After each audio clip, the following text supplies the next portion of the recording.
इकाई 2 ईदगाह। बाल दोस्तों, सुप्रभात। आपको कहानियां सुनना पसंद है?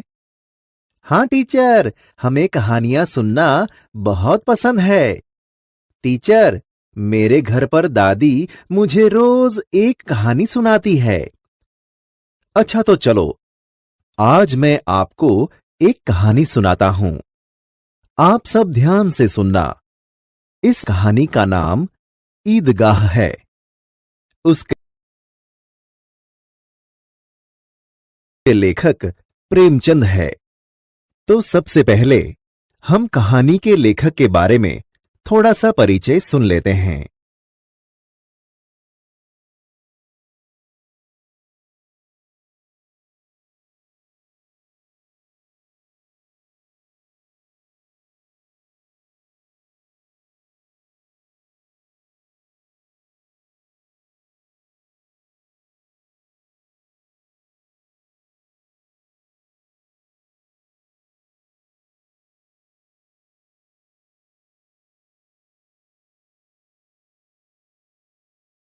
बाल दोस्तों, ईदगाह कहानी के लेखक का नाम प्रेमचंद है। प्रेमचंद का जन्म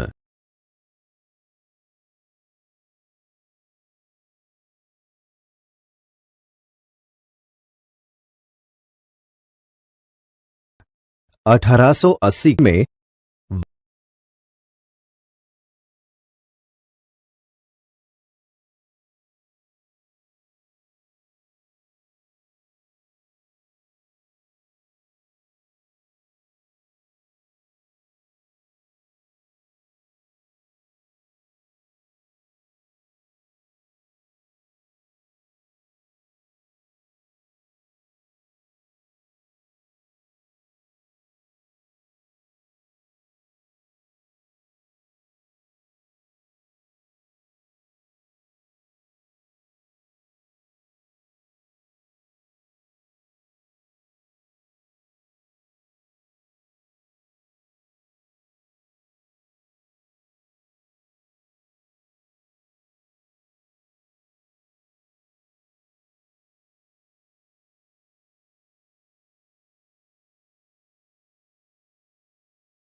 वाराणसी, उत्तर प्रदेश के पास लम्ही नामक गांव में हुआ था। उनका बचपन का नाम धनपत राय था। शुरुआत में वे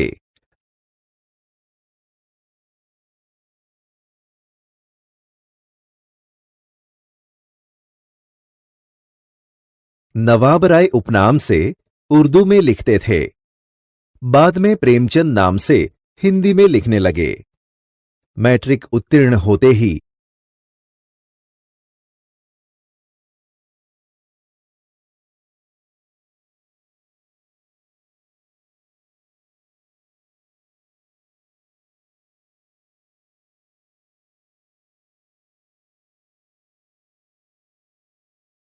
अध्यापक बने, किंतु गांधी जी के असहयोग आंदोलन में सक्रिय होने के लिए उन्होंने सरकारी नौकरी त्याग दी थी।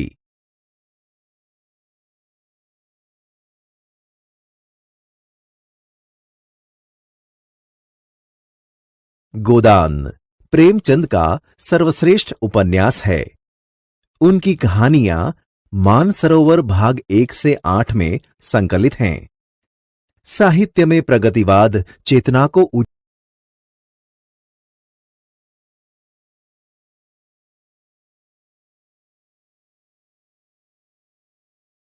उजागर करने के लिए जागरण तथा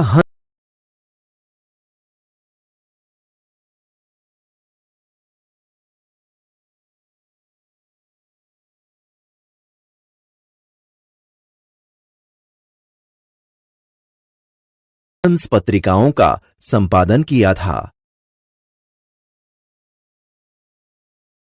ईदगाह प्रेमचंद की अमर कहानी है।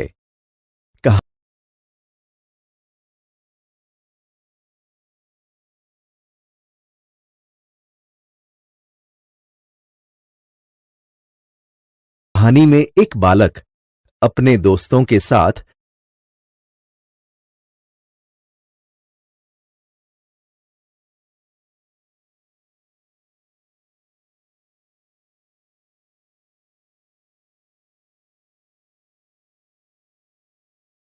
ईदगाह जाता है।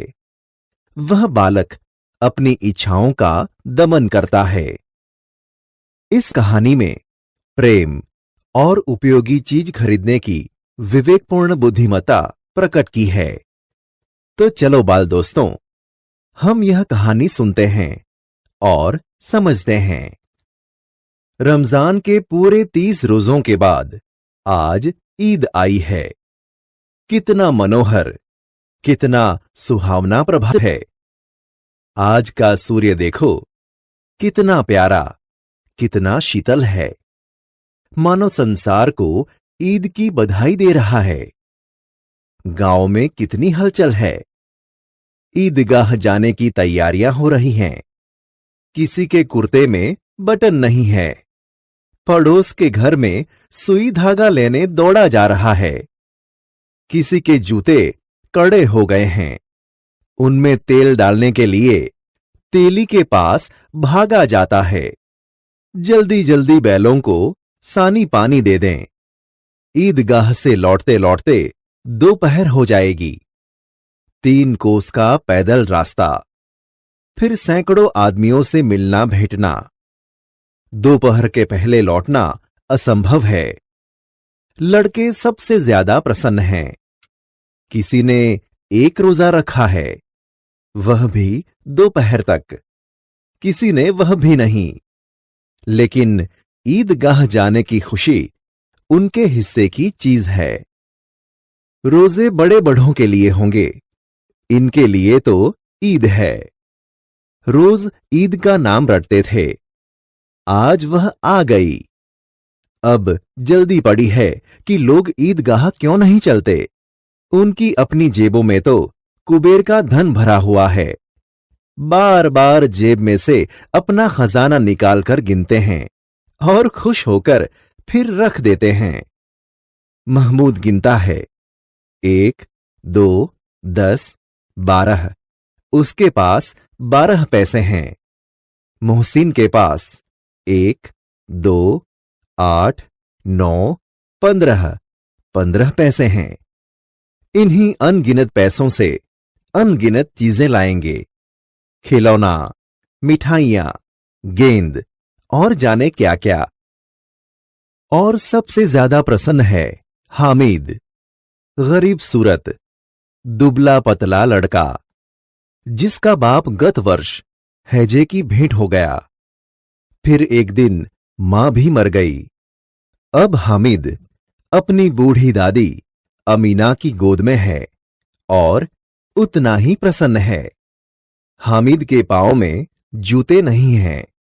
सिर पर एक पुरानी टोपी है, जिसका गोटा काला पड़ गया है, फिर भी प्रसन्न है।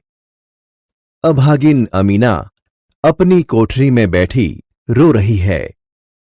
आज ईद का दिन और उसके घर में दाना नहीं।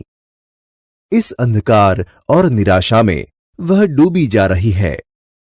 किसने बुलाया था इस निगोड़ी ईद को? अमीना का दिल कचोट रहा है। गांव में बच्चे अपने अपने मां बाप के साथ जा रहे हैं। हामिद का बाप अमीना के सिवाय और कौन है? उसे कैसे अकेले जाने दे? उस भीड़ भाड़ में बच्चा कहीं खो गया तो क्या होगा? नहीं, अमीना उसे यों न जाने देगी। नन्ही सी जान 3 कोस चलेगा कैसे? पैरों में छाले पड़ जाएंगे। जूते भी तो नहीं है। कुल 2 आने पैसे बच रहे हैं। 3 पैसे हामिद की जेब में, 5 अमीना के बटुए में। यही तो बिसात है और ईद का त्योहार। अल्लाह ही बेड़ा पार लगाए। हामिद भीतर जाकर दादी से कहता है, तुम डरना नहीं अम्मा, मैं सबसे पहले आऊंगा। गांव से मेला चला और बच्चों के साथ हामिद भी जा रहा था। कभी दौड़कर आगे निकल जाता, फिर किसी पेड़ के नीचे खड़े होकर साथ वालों का इंतजार करता।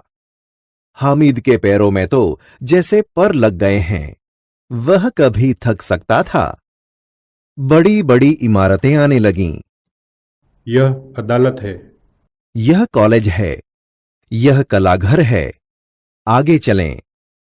हलवाइयों की दुकानें शुरू हुईं। आज खूब सजी हुई थीं। इतनी मिठाइयां कौन खाता है? देखो ना, एक एक दुकान पर मनो होंगी। सहसा ईदगाह नजर आई। इमली के घने वृक्षों की छाया है, नीचे पक्का फर्श है, उस पर जाजिम बिछी हुई है। रोजेदारों की पंक्तियां एक के पीछे एक न जाने कहां तक चली गई हैं। यहां कोई धन और पद नहीं दिखता। इन ग्रामीणों ने भी वह किया और पिछली पंक्ति में खड़े हो गए। कितना सुंदर संचालन है, कितनी सुंदर व्यवस्था। हजारों सिर एक साथ सजदे में झुक जाते हैं, फिर सब एक साथ खड़े हो जाते हैं। मानव भातृत्व का एक सूत्र समस्त आत्माओं को एक कड़ी में पिरोए हुए हैं। नमाज खत्म हो गई। लोग आपस में गले मिल रहे हैं। अब मिठाइयां और खिलौनों की दुकानों पर धावा होता है। ग्रामीणों का यह दल इस विषय में बालकों से कम उत्साही नहीं है। यह देखो, हिंडोला है, 1 पैसा देकर चढ़ जाओ। कभी आसमान पर जाते हुए मालूम होता है, कभी जमीन पर गिरते हुए। यह चरखी है, लकड़ों के हाथी, घोड़े और ऊंट छड़ों से लटके हुए हैं। 1 पैसा देकर बैठ जाओ और 25 चक्करों का मजा लो। महमूद, मोहसिन, नूरे और सम्मी इन घोड़ों पर बैठते हैं। हामिद दूर खड़ा है। 3 पैसे तो उसके पास है। अपने कोष का 1/3 जरा सा चक्कर खाने के लिए नहीं दे सकता। सब चरखियों से उतरते हैं, खिलौने लेंगे। इधर दुकानों की कतार लगी हुई हैं। तरह तरह के खिलौने हैं। सिपाही और गुजरिया, राजा और वकील, भिश्ती और धोबिन। वाह, लगता है अब बोलना ही चाहते हैं। महमूद सिपाही लेता है, खाकी वर्दी और लाल पगड़ी वाला। कंधे पर बंदूक रखे हुए मालूम होता है अभी कवायद किए आ रहा है। मोहसिन को भिश्ती पसंद आया। कमर झुकी हुई, ऊपर मशक रखे हुए हैं। मशक का मुंह एक हाथ से पकड़े हुए हैं। कितना प्रसन्न है, शायद कोई गीत गा रहा है। बस मशक से पानी उड़ेलना ही चाहता है। नूरे को वकील से प्रेम है। काला चोगा, नीचे सफेद अचकन, अचकन के सामने की जेब में घड़ी, सुनहरी जंजीर, एक हाथ में कानून का पोथा लिए हुए। मालूम होता है अभी किसी अदालत से जिरह या बहस किए चले आ रहे हैं। ये सब 2-2 पैसों के खिलौने हैं। हामिद के पास कुल 3 पैसे हैं। इतने महंगे खिलौने कैसे ले? खिलौना कहीं हाथ से छूट पड़े तो चूर चूर हो जाए, जरा पानी पड़े तो सारा रंग धुल जाए। ऐसे खिलौने किस काम के? उन्हें लेकर वह क्या करेगा? खिलौनों के बाद मिठाइयां आती हैं। किसी ने रेवड़ियां ली हैं, किसी ने गुलाब जामुन, किसी ने सोहन हलवा। मजे से खा रहे हैं। हामिद बिरादरी से पृथक है। अभागे के पास 3 पैसे हैं। क्यों नहीं कुछ लेकर खाता? ललचाई आंखों से सबकी ओर देखता है।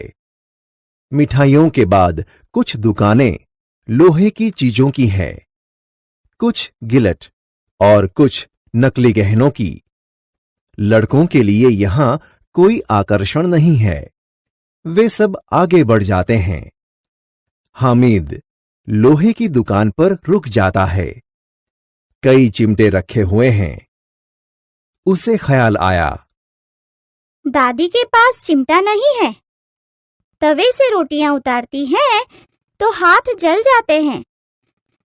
अगर वह चिमटा ले जाकर दादी को दे तो कितनी प्रसन्न होंगी। फिर उनकी उंगलियां कभी न जलेंगी। घर में एक काम की चीज हो जाएगी। खिलौने से क्या फायदा? व्यर्थ में पैसे खराब होते हैं। जरा देर ही तो खुशी होती है। फिर तो खिलौनों की ओर कोई आंख उठाकर नहीं देखता, या फिर घर पहुंचते टूट फूट कर बर्बाद हो जाएंगे। चिमटा कितने काम की चीज है। रोटियां तवे से उतार लो, चूल्हे में सेक लो। कोई आग मांगने आए तो चटपट चूल्हे से आग निकालकर उसे दे दो। अम्मा बेचारी को कहाँ फुर्सत है कि बाजार जाए, और इतने पैसे ही कहाँ मिलते हैं। रोज हाथ जला लेती है। हामिद के साथी आगे बढ़ गए हैं। सबील पर सब शरबत पी रहे हैं। देखो, सब कितने लालची हैं। इतनी मिठाइयां ली, मुझे किसी ने एक भी न दी। उस पर कहते हैं, मेरे साथ चलो, मेरा यह काम करो, मेरा वह काम करो। अब अगर किसी ने कोई काम करने को कहा तो पूछूंगा, खाए मिठाइयाँ? आपका मुंह सड़ेगा, फोड़े फुंसियां निकलेगी, आप ही जबान चटोरी हो जाएगी। तब घर से पैसा चुराएंगे और मार खाएंगे। अम्मा चिमटा देखकर मेरे हाथ से लेंगी और कहेंगी,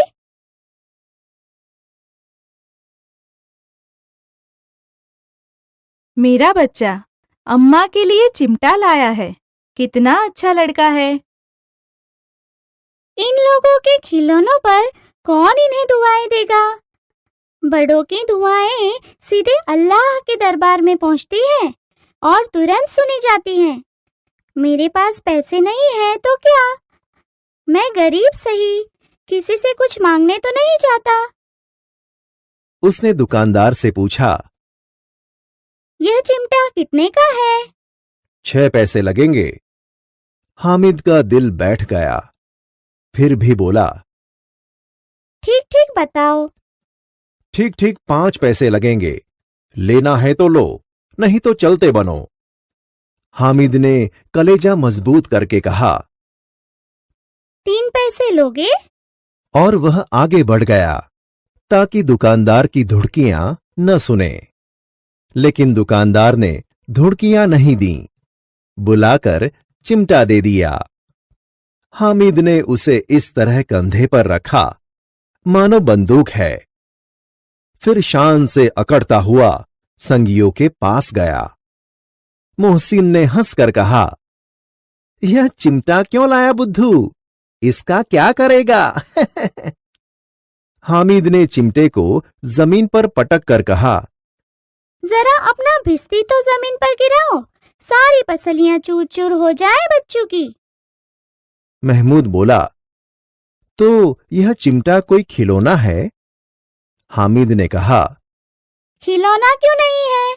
अभी कंधे पर रखा बंदूक हो गई। हाथ में ले लिया, फकीरों का चिमटा हो गया। चाहूं तो इससे मंजीरे का काम ले सकता हूँ। एक चिमटा जमा दूं तो तुम लोगों के सारे खिलौनों की जान निकल जाए। तुम्हारे खिलौने कितना ही जोर लगाएं, मेरे चिमटे का बाल भी बांका नहीं कर सकते। बहादुर शेर है मेरा चिमटा। सम्मी ने खंजरी ली थी। प्रभावित होकर बोला, मेरी खंजरी से बदलोगे? 2 आने की है। हामिद ने खंजरी की ओर उपेक्षा से देखा। बोला, मेरा चिमटा चाहे तो तुम्हारी खंजरी का पेट फाड़ डाले। बस एक चमड़े की झिल्ली लगा दी, ढप ढप बोलने लगी। जरा सा पानी लग जाए तो खत्म हो जाए। मेरा बहादुर चिमटा आग में, पानी में, आंधी में, तूफान में बराबर डटा रहेगा। चिमटे ने सभी को मोहित कर लिया। लेकिन अब पैसे किसके पास धरे हैं? फिर मेले से बहुत दूर निकल आए हैं। धूप तेज हो रही है, घर पहुंचने की जल्दी है। बड़ों से जिद करें तो भी चिमटा नहीं मिल सकता। हामिद है बड़ा चालाक, इसीलिए उसने अपने पैसे बचा रखे थे। औरों ने 3-3, 4-4 आने पैसे खर्च किए, पर कोई काम की चीज न ले सकें। हामिद ने 3 पैसों में रंग जमा लिया। सच ही तो है, खिलौनों का क्या भरोसा, टूट फूट जाएंगे। हामिद का चिमटा बना रहेगा बरसों।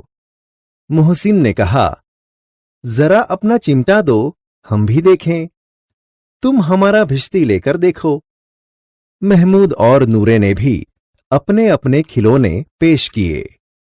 हामिद को इन शर्तों को मानने में कोई आपत्ति न थी। चिमटा बारी बारी से सबके हाथ में गया और उनके खिलौने बारी बारी से हामिद के हाथ में आए। कितने खूबसूरत खिलौने थे। रास्ते में महमूद को भूख लगी। उसके बाप ने केले खाने को दिए। महमूद ने केवल हामिद को अपना साथी बनाया। उसके अन्य मित्र मुंह ताकते रह गए। यह उस चिमटे का प्रभाव था। 11 बजे सारे गांव में हलचल मच गई। मेले वाले लौट आए। मोहसिन की छोटी बहन ने दौड़कर भिश्ती उसके हाथ से छीन लिया और मारे खुशी के उछली तो मियां भिश्ती नीचे आ रहे और सुरलोक सिधारे। मियां नूरे के वकील का अंत इससे भी ज्यादा गौरवमय हुआ। वकील जमीन पर ताक कर बैठ नहीं सकते। उनकी मर्यादा का विचार तो करना ही होगा। दीवार में 2 खटियां गाड़ी गईं। उन पर लकड़ी का एक पटरा रखा गया। पटरे पर कागज का एक कालीन बिछाया गया। वकील साहब राजा भोज की भांति सिंहासन पर बिराजे। नूरे ने उन्हें पंखा डालना शुरू किया। अदालतों में खस की टटियां और बिजली के पंखे होते हैं, क्या यहां मामूली पंखा भी ना हो? बांस का पंखा आया और नूरे हवा करने लगा। मालूम नहीं पंखे की हवा से या पंखे की चोट से वकील साहब स्वर्गलोक से मृत्युलोक में आ रहे और उनका माटी का चोला माटी में मिल गया। फिर बड़े जोर शोर से मातम हुआ और वकील साहब की अस्थियां घरे पर डाल दी गईं। अब मियां हामिद का हाल सुनिए। अमीना उसकी आवाज सुनते ही दौड़ी और उसको गोद में उठाकर प्यार करने लगी। सहसा उसके हाथ में चिमटा देखकर वह चौंकी। बोली, यह चिमटा कहाँ से लाया? मैंने मोल लिया है। कितने पैसे में? 3 पैसे दिए। अमीना ने छाती पीट ली। यह कैसा बेसमझ लड़का है कि दोपहर हुआ कुछ खाया न पिया, लाया क्या? चिमटा? सारे मेले में तुझे और कोई चीज न मिली जो यह लोहे का चिमटा उठा लाया? हामिद ने अपराधी भाव से कहा, तुम्हारी उंगलियां तवे से जल जाती थी, इसीलिए मैंने लिया। बुढ़िया का क्रोध तुरंत स्नेह में बदल गया। बच्चे में कितना त्याग, कितना सद्भाव और कितना विवेक है। दूसरों को खिलौने लेते और मिठाई खाते देखकर इसका मन कितना ललचाया होगा। इतना जब्त इससे हुआ कैसे? अमीना का मन गदगद हो गया। वह रोने लगी। दामन फैलाकर हामिद को दुआएं देती जाती थीं और उसकी आंखों से आंसू की बड़ी बड़ी बूंदें गिरती जाती थीं। बाल दोस्तों, कैसी लगी कहानी? टीचर, हमें कहानी बहुत अच्छी लगी। बाल दोस्तों, इस कहानी में एक गरीब बालक हामिद की प्रतिभा, उसके त्याग और उसकी व्यवहारिक बुद्धि का सुंदर रूप और साधारण आदमी के सुख दुख का गहरा अनुभव हमें इस कहानी के जरिए मालूम पड़ता है।